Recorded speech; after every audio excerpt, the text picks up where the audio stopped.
and welcome to the Atomic Snack Bar. And tonight we'll be discussing some random animated space opera films in no particular order. And first up we have Star Chaser, The Legend of Orin from 1985. Directed by Stephen Hahn, Star Chaser, The Legend of Orin tells the story of a group of human slaves forced to live underground in order to mine crystals for a bunch of less than friendly androids. Just look at this robot whip this dude's face. But one day a young man named Orin finds a fancy looking sword. Upon touching it, the blade projects the image of a wise old man that's not at all like Star Wars and tells the youth that there is actually a world above the underground mines. So Orin and his female friend, who you think is going to be the love interest, attempt to escape. But they meet the big bad of the picture, a gentleman who clearly saw both Darth Vader and Slave Leia and decided he wanted to be a mix of that. The girl is killed and only Orin escapes. But he soon teams up with Space Burt Reynolds and the adventure to find the actual sword truly begins. I should probably also mention that the two team up with a sexy android girl who clearly does the robot equivalent of squats. Stephen Hahn was a prolific production manager in animation and worked on things such as Thundercats and Fire and Ice. Hahn started a South Korean animation studio which produced Star Chaser. There's some interesting people in the cast as well, including Carmen Argenziano as Space Burt Reynolds. Argenziano was a character actor who played Jacob Carter on Stargate. Then as our big bad, we have Anthony DeLongis of Star Trek Voyager fame. And possibly most importantly, at least for sophisticated people such as us, we have Michael Winslow of Police Academy fame listed as incidental voices.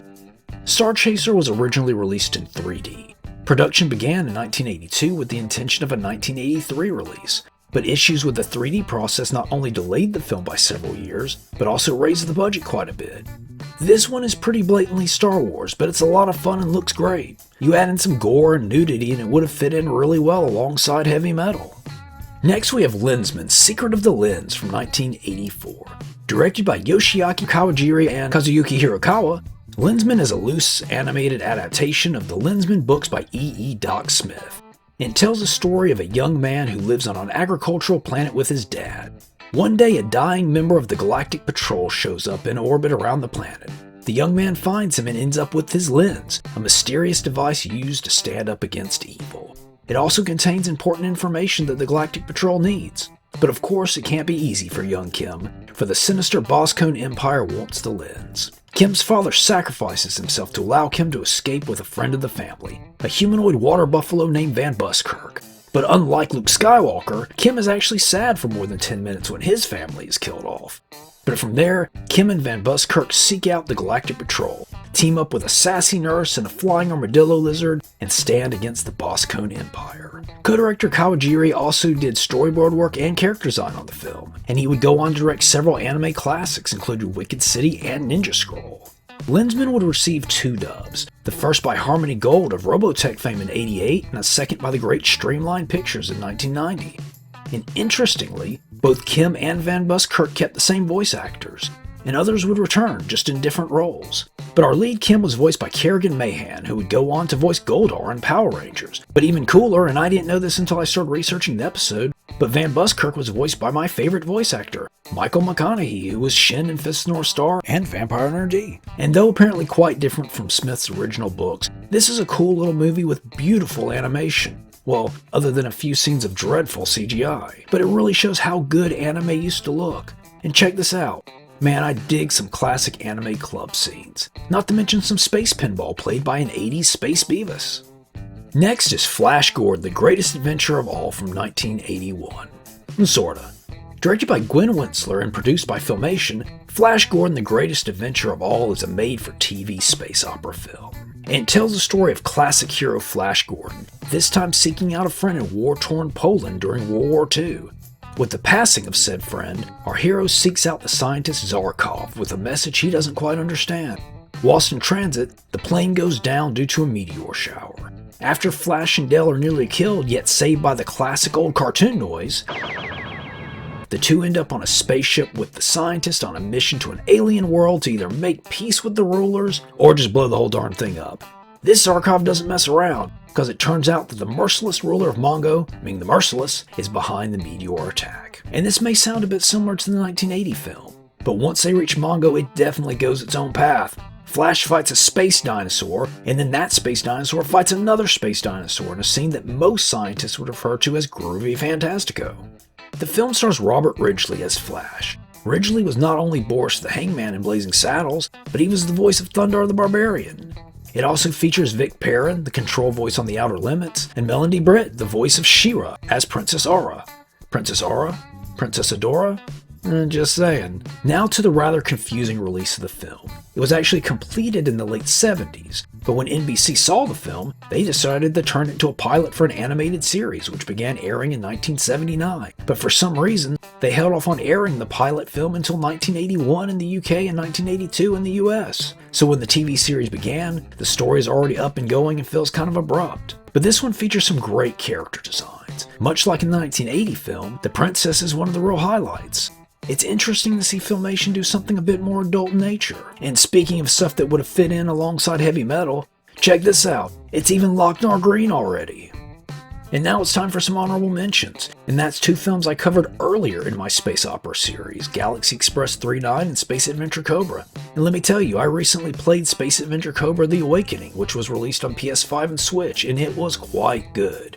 One of the best games I've played in a long while. And finally, we have Crusher Joe from 1983. Directed by Yoshikazu Yasuhiko, Crusher Joe is a space opera with elements of intrigue, mystery, and comedy.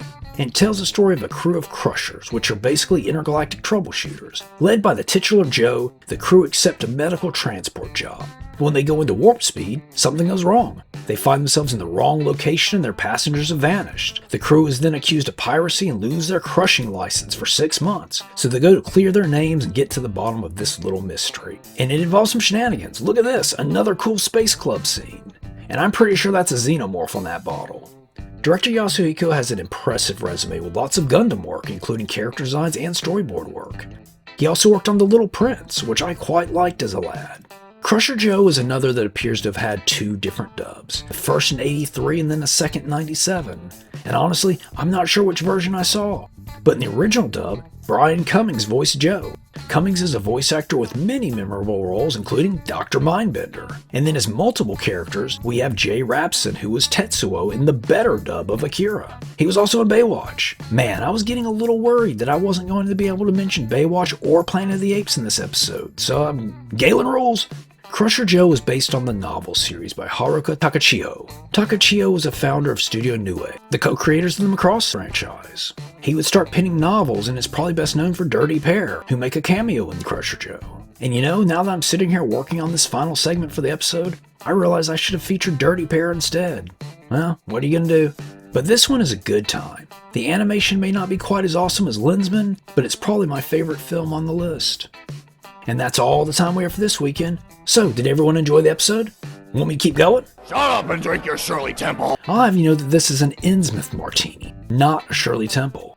Cherries are for pod people. Please like, comment, subscribe, watch the skies, and stay atomic.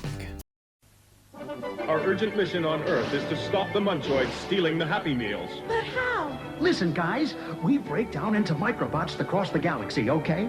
Then instead of rematerializing big, let's duplicate ourselves. So that everyone gets one of us in their Happy Meal and we'll beat the Munchoids! Each week there'll be a different one of us in every McDonald's Happy Meal, and the box will transform too. Good work, Fry. But hurry.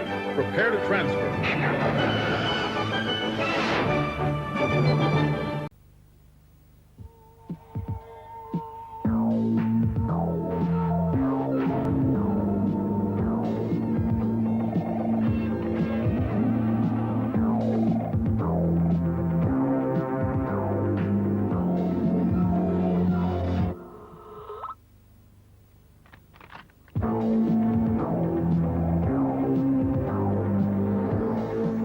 Sony tape captures the whole sound.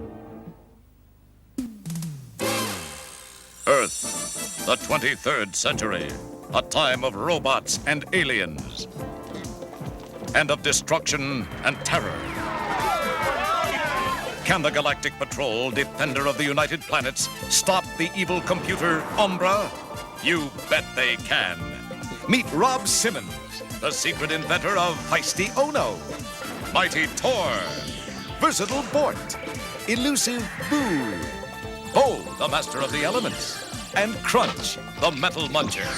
Super robots forging together at Rob's command to form Mighty Orbots, champion of the universe.